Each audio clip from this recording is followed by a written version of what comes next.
Bizarre Brain Comics.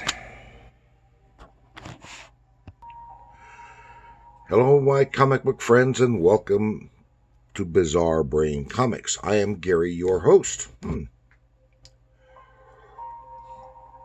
this is where I like to take a look at some older comics, talk a little bit about the characters and creators, and examine the stories and the art.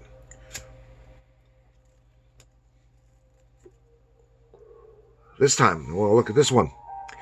This book right here. This is Hanna-Barbera's The Pirates of Dark Water, number 8 from Marvel Comics, 1992. Notice here, this is now a 9-issue limited series, which means that it's being canceled with issue number 9.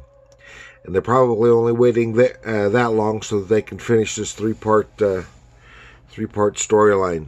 You see right there.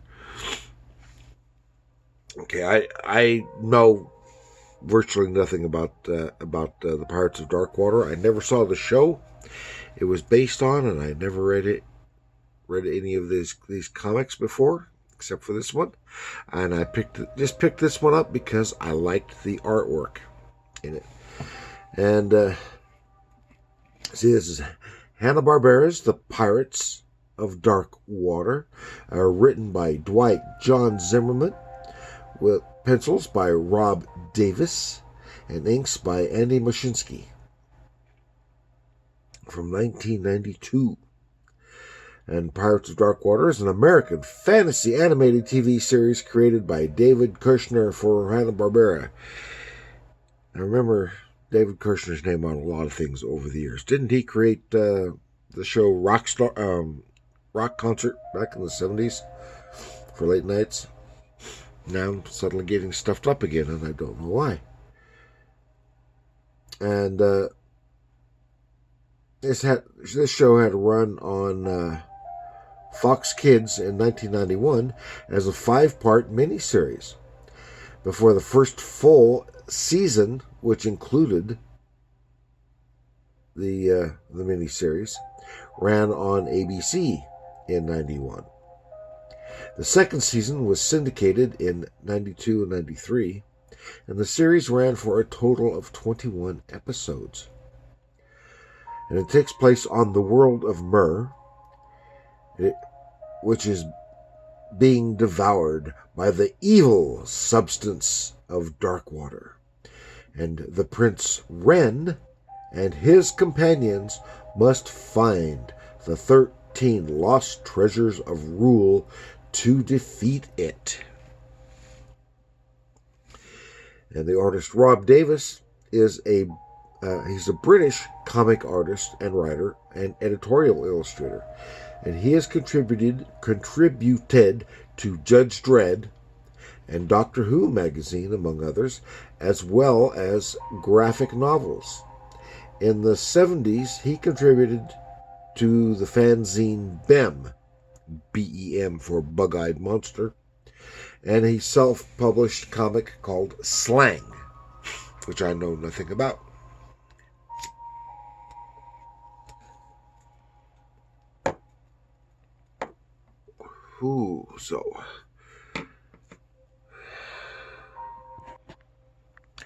Then before we get into that book, I want to remind you that you can order from me your own privately commissioned, personalized character card done by me by hand on 5-inch by 8-inch cardstock, black and white or color. Make a great gift, and contact me with pertinent information in the comments below, or contact me directly at my email address here. It's korok@yahoo.com. Make it at Attention Art Commission. That is QORRAQ at Yahoo. There's no U's in there, though. Everybody wants to put U's in there. Okay, Now, here is this book. Let's take a look. This is where I had technical problems the first time I started shooting it. I don't know, and I don't know why. Of course, that's the art reflects the art style of the animated show. And it looks like one of the main characters here is inside. They call him monkey bird or bird monkey. I think possibly inspired by the flying monkeys from Wizard of Oz. I don't know, but remember, these kind of shows often had to have a some kind of goofy comic relief character, and that may well have been what he is. He's not quite so exactly humorous, quite comic relief. He's a little bit though in the story. To be perfectly honest, I never saw the show. I never read any of the other comics before, and I find it difficult to figure out what's going on here. Probably just because I don't know. I'm not familiar with it. But you can see, I love the lettering on the title there, Illusions, and right in the middle, thick of it, and it has that animated look. Very well drawn. Very well drawn. The outlines and the little interior modeling or anything like that of the figures. And they're right in the middle of battle, because these people have previously, they've known each other for a while and are bickering and fighting amongst themselves. They're sometimes enemies, and now they're being forced into being allies. This is didn't catch the lady's name. Ayaz is this fellow right here, and he and Bluth is a mad pirate.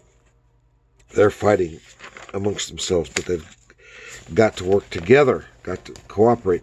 Now, some of this, the artwork is fine, but the coloring has initially caused me a little bit of difficulty in seeing what was going on, just because the frequent changes in colors made me think there was something else going on. I don't know, but they're talking while they're fighting, and finally they convince Bluth he's got to work with them against their common foe, this Salamantha, who has Prince Ren as a prisoner, so they think, and for them to all team up together to fight the Darkwater. And this is a character here. He is, I've forgotten his name, some royal figure from of the Ecomancers, and he's recovering from an injury. Apparently he fell into the poisonous Darkwater and has been sick, and he manages to calm everybody down. Then we change the scene to where this fellow sitting down here is Prince Ren, and the lovely lady beside him is Salamantha. She is an ecomancer as well, and has graduated from that to the point of eco-witch. And she has all these little fairy types fluttering around, and that loaf of bread in the foreground helps give you scale of the size of these little beings. And they all work for her. But Prince Ren is kind of coming under her spell. And he is reluctantly willing to ally himself with her. Very nice artwork. And here you see there's some of the Darkwater, and she exhibits how she can combat the Darkwater. So with the artifacts that he has, He has, I think, two of them. And working with her, they can fight off the dark water. And then she kisses him, and that is it. Her spell is on him. Then the Ren's other allies appear, and they attack for all the good it does, because she puts her, what does she call them? Slaughtermen. The little fairies are slaughtermen, and they attack. And Ren thinks his friends are being disloyal and are traitors. Not so much. And probably because they're working with Bluth. And they will be destroyed by the little fairies. So Bluth saves everybody by tossing them inside the cabin. This is in Salamantha's own cabin. And they're very, very nicely drawn here. All the detail, very nicely done. Magical stuff, beakers, looks like a chemistry set. Little things preserved in liquids, some books, and a lot of books here. And this is where they say, oh, this is her place. Yes, this is obviously her place. And all these, and they remark about the books, and written in very ancient books, and written in stuff that they can't read. And this is when Bluth says, oh yes, she is a geomancer, because she has a bed of her native soil. That's not like the vampire stuff. But to keep her, they have to do that to keep them connected to their homeland. And so when here they see that all the magical stuff she's becoming, they bust in, boom. See, very, very nicely drawn. There's the very lovely ladies, very nicely drawn men. Probably right on model for the animated show.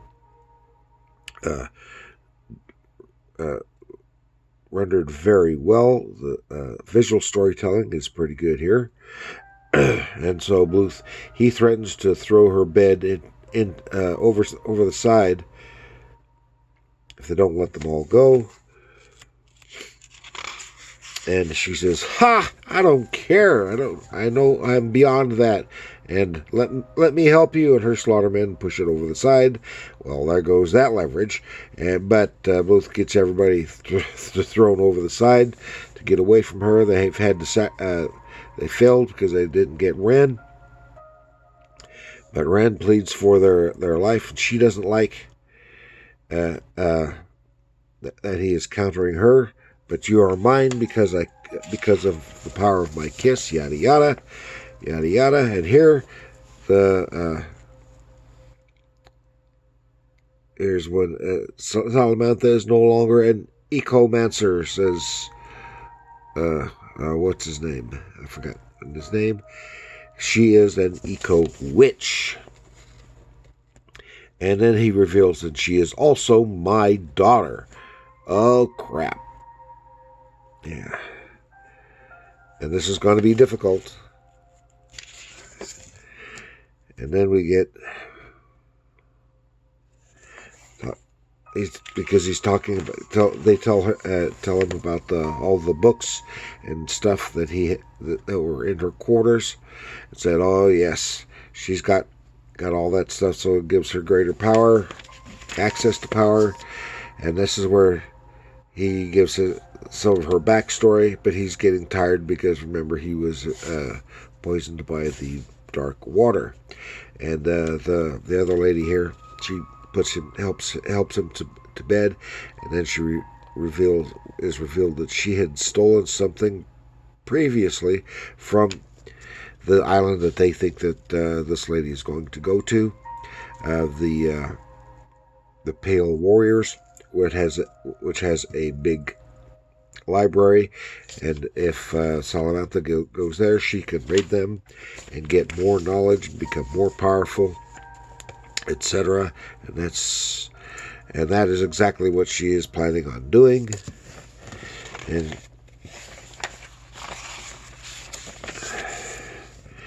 then the king of the Pale Warriors here receives the message from her magically.